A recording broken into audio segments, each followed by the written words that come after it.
fuck are you? Oh, you still think you're here to save London? I'm afraid that's not going to happen. You're here to help us with some important work. Important work? Killing thousands of... Exactly. To save the world. You do know Londoners have died before, hmm? The plague, the Great Fire, the Blitz. It's not much fun. But destruction is always the cure. And it begins today. Zero Day.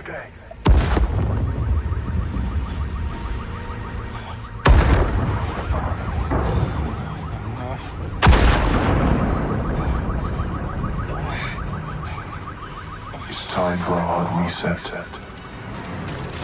Oh my god.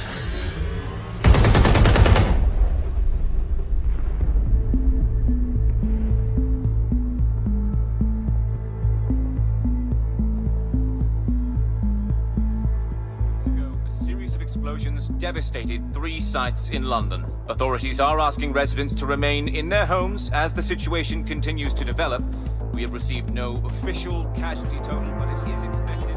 Mourners gathered for a series of candlelight vigils that brought closure to thousands of families and indeed to an entire city.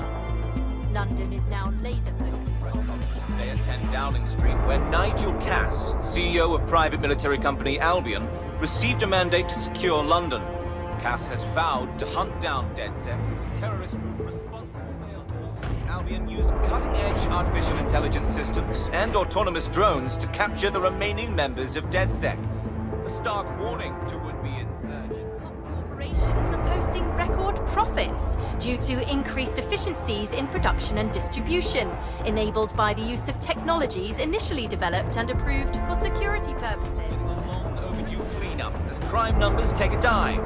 Illegal gambling, drug trafficking and prostitution all down following prosecutions of the leaders of 4 of London's 5 largest criminal syndicates. The streets of Camden and Brixton.